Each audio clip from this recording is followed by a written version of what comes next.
Simula ngayong araw ng Martes ay nasa 50% ang matitipid ninyo sa pamasahe patungo o kaya ay paalis ng NAIA terminals. Kung paano ito makukuha, yan ang ating alamin sa report ni Cherry Light.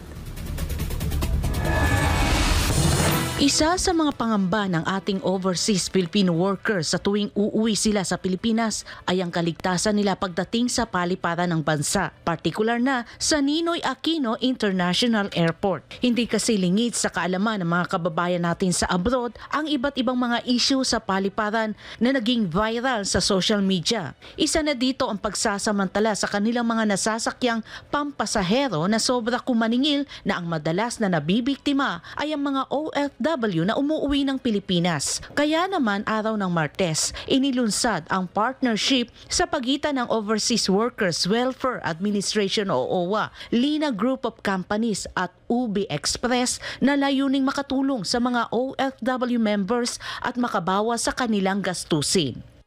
This partnership brings forth a special discount offered on OB Express Premium Airport Bus Service, including the Premium Airport Bus Service and point-to-point bus service for OFWs traveling from Ninoy Aquino International Airport to their franchise.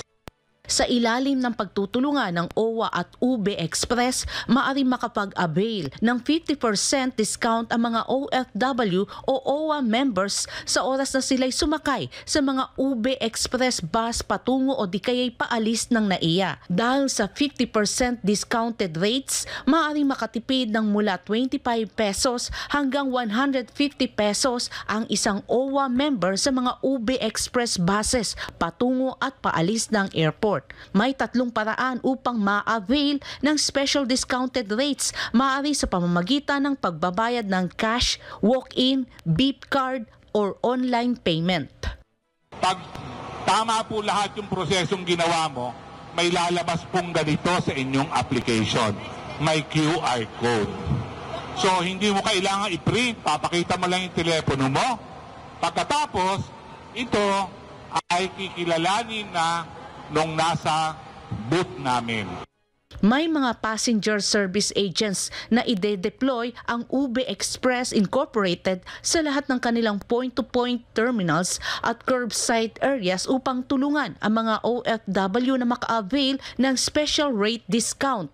Kailangan lamang ibigay ng mga OFW ang kanilang buong pangalan para sa verifikasyon at discounted na ng 50% ang inyong biyahe sa UB Express bus. I encourage our OFWs to take advantage. Mga OFW, ayan, nagreklamo kayo, eto na ang solusyon. Napakagandang bus niyan, ha? Napakaganda niyan, tingnan nyo naman. Hindi ka pa sumasakay, sumasaya ka na. Tingnan, premium airport bus service. Yan ang mga gusto nating dinideliver sa ating mga OFWs. Para sa Diyos at sa Pilipinas kong mahal, Cherry Light, SMNA News.